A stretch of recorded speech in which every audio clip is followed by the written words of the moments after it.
I'm currently a fourth grade teacher in the District of Columbia, Washington, D.C. My father is in the Air Force. I spent most of my time on the Air Force base. My father did a lot of coaching, and I really looked up to how the kids responded to my father. So I knew that was something I wanted to be. I wanted to be a coach. I wanted to own a business. At least that's what I thought. I sat in a cubicle for a little while, but my love and what I missed was working with kids. I joined Teach for America. My placement school was Henley in 1993. I've remained at my placement school. Being an urban educator, one that is willing to share part of themselves, we find ourselves consumed with what can we do better for our students. Unfortunately, in my school and so many other schools, you don't have a full-time art teacher because we don't have art in our building. I actually have a easel and paint in the back of my classroom. The kids come in for breakfast, they see me painting.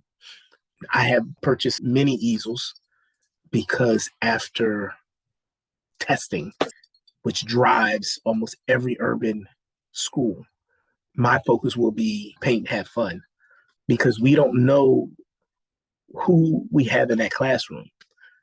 The kids have to be able to find themselves.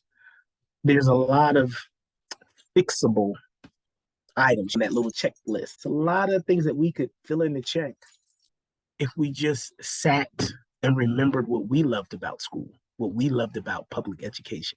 In the District of Columbia, we lose many kids to charter schools.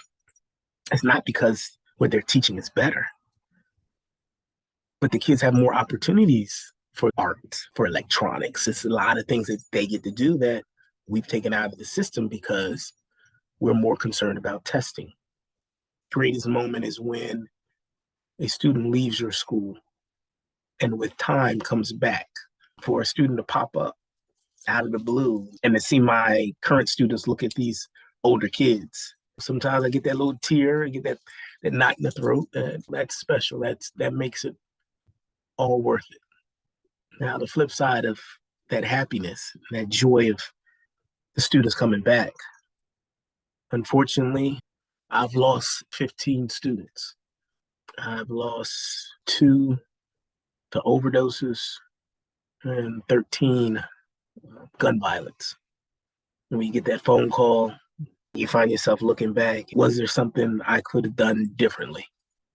Working in an urban setting, it's tough, but the school has to be sort of a sanctuary.